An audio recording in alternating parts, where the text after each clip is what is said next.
guys, my name is Heather and welcome to Save a Life Fight for Recovery's YouTube page. Today I'm going to be starting a new series called The Life of a Self-Harmer. Today we are going to be talking about recovery, or how that you need to recover from self-injury. My story of recovery starts when I was starting to start to raise up my self-harming tendencies, and it was getting way out of hand, and I knew that I needed to start shaping up myself and start to realize that I can't do this anymore. What you can do to recover is talk to a trusted friend. Oh, by the way, I have my little outline here. Talk to a trusted friend. You don't want to talk to just any friend.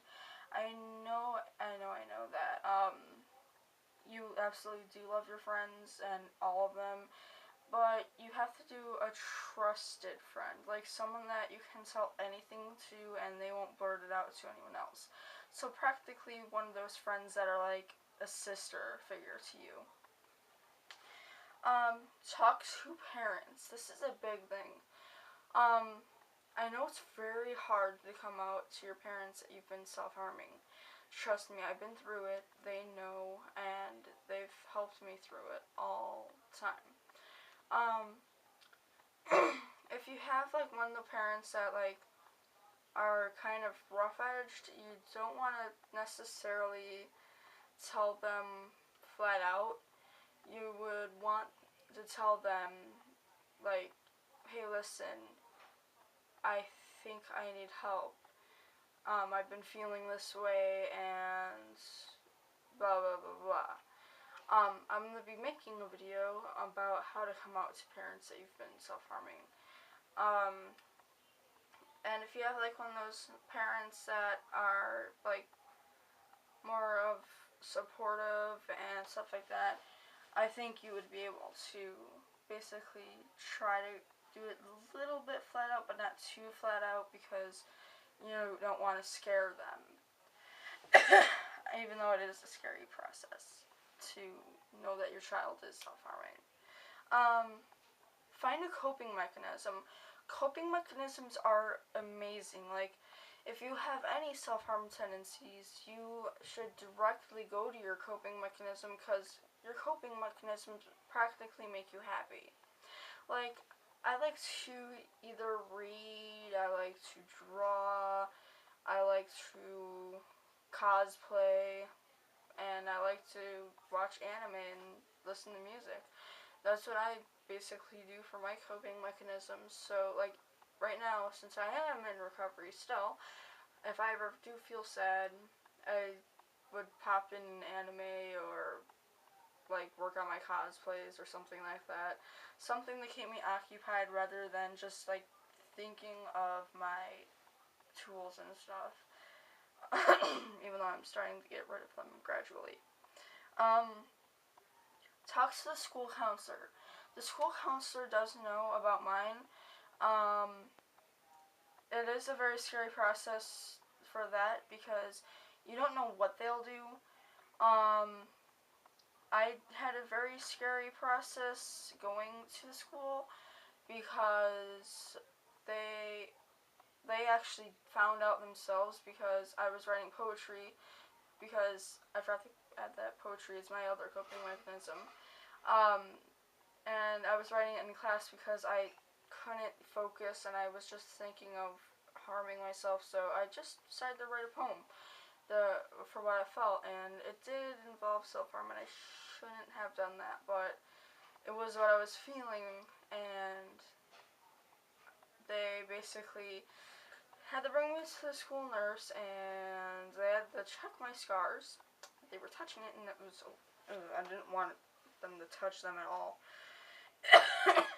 I'm sorry if I'm coughing a lot. But yeah, that too. Get help by a therapist. Getting help by a therapist is one of the best things. I've never been to a therapist because I was one of the lucky ones that were able to be strong by themselves, and I don't necessarily like to burden people, even though it's not called being a burden or anything. I just feel that way necessarily. There was a point in time where I felt like I needed a therapist, but I was able to, like, pull myself out quickly. That sounded dirty. Um, that's what she said. Um, but yeah, I kind of was able to pull myself out of that dark circle. So I was able to be fine and do recovery by myself, which it is going extremely well. Um, and when ready, throw out, toss out, give away to one of your best friends, or lock them up wherever you want to, your tools. Like your razors, your lighters, and all that other kind of crap. Um, I never gave away my tools because I'm challenging myself. I'm challenging myself to see how long is too far until my breaking point. But then I'm going to be like hiding them in like difficult places or places I won't be able to reach in time. Um, but yeah, I like to challenge myself. I'll get into that into a different video called Challenging Yourself. Ha! Um, how do you know if you need help? For me, this is out of like personal experience. You would have to hide scars more frequently than you have already had to. When it came to me, I was hiding scars and I was wearing short sleeves, or not short sleeves. Ugh, why would I wear that?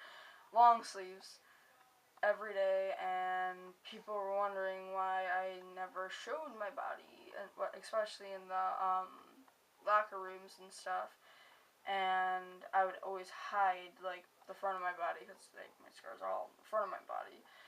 Um, and they were wondering why. But as my scars started to fade, I was able to be more comfortable showing the world and stuff.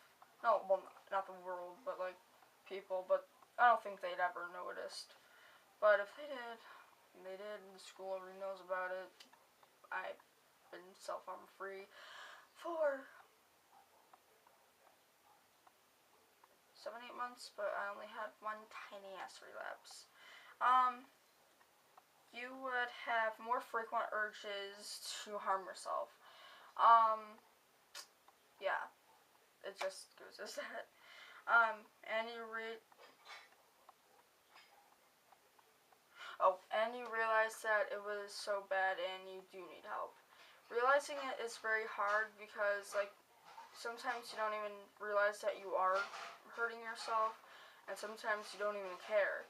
But once you get to that point where you do care, that's when you basically say that, hey, I need help. Now what you can do for a recovering person, if you've never self-harmed or you were an ex-self-harmer, and you might know tips and tricks from that, but if you really weren't a self-harmer and you want to try to help someone that is a self-harmer, this is what you can do. You can just simply be there for them. If you know that they're struggling with something, you can just tell them like once a week, hey, I'm here for you, or hey, you're pretty, or hey, you're the best person in the world, or you can just give them compliments. Even the simplest compliments will help them. And simply just like hugging them and holding them when they're like feeling down, or if they are having like little phase and stuff, or not phase, but like little moment, it'll help them. It'll know that someone's there, and they'll be a little bit more cheerful, and they probably wouldn't have that urge for that time. don't try to throw or hide tools on a self-injuring person. If the person wants to harm, they will find a different way to harm. I know that when I was missing my tools at a point, I was going crazy, and it actually got to the point where I found different ways on harming myself, and that was not good because then you have more options, and that kind of does not go well, especially when you wear cell armor. Just saying. Well, anyway, this was today's new video. The daily schedule is going to be on Wednesdays and Fridays, and occasionally once a month on Saturdays. This is the life of a self-harmer, basically saying what you can do, like tips and tricks. The next series I'm going to be doing, you will find out. But the once a month on a Saturday would have to be the educational standpoint and stuff like that. I'm going to be making that video pretty soon. And I hope to really do weekly stuff, and I want to make sure that I can help as much as I can. So yeah, this is Heather from Save a Life, Fight for Recovery, and I hope you subscribe, and I hope you like this video. See you guys soon.